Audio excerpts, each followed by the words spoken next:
Everyone thinks digital currency was invented in 2009.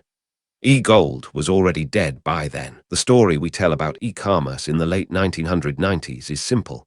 The internet was lawless, unregulated, and full of opportunity. E-gold fit that narrative perfectly. Founded in 1996 by Douglas Jackson and Barry Downey, it was a digital currency backed by actual gold reserves. Users could deposit dollars, receive digital gold units, and transfer them globally in minutes. No banks, no borders, no friction. By 2006, e-gold held over 3.6 million user accounts and processed roughly $2 billion annually. It looked like the future. Here's what we've been told.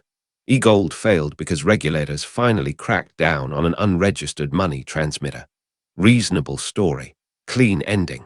Except the real collapse had nothing to do with regulation. It had everything to do with what e-gold actually was beneath the surface. The platform wasn't decentralized. It wasn't trustless. It was a single company, run by two men, holding everyone's gold in vaults they controlled.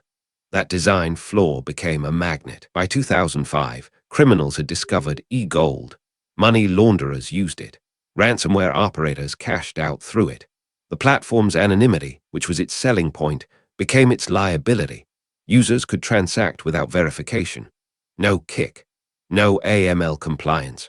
Law enforcement watched the flow of illicit funds move through the system, while Jackson and Downey insisted they weren't responsible for policing transactions.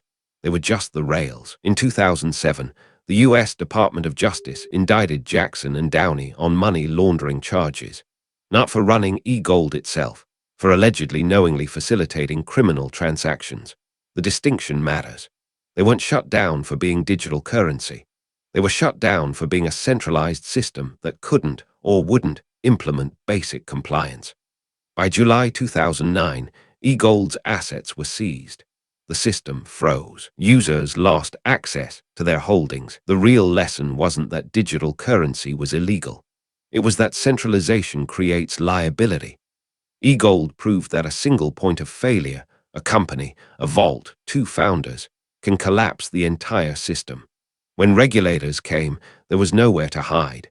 No decentralized network to shut down. No protocol to fork. Just a company with assets and operators with names and addresses. E-gold's collapse happened in silence compared to later crypto crashes. No Reddit forums. No Twitter wars.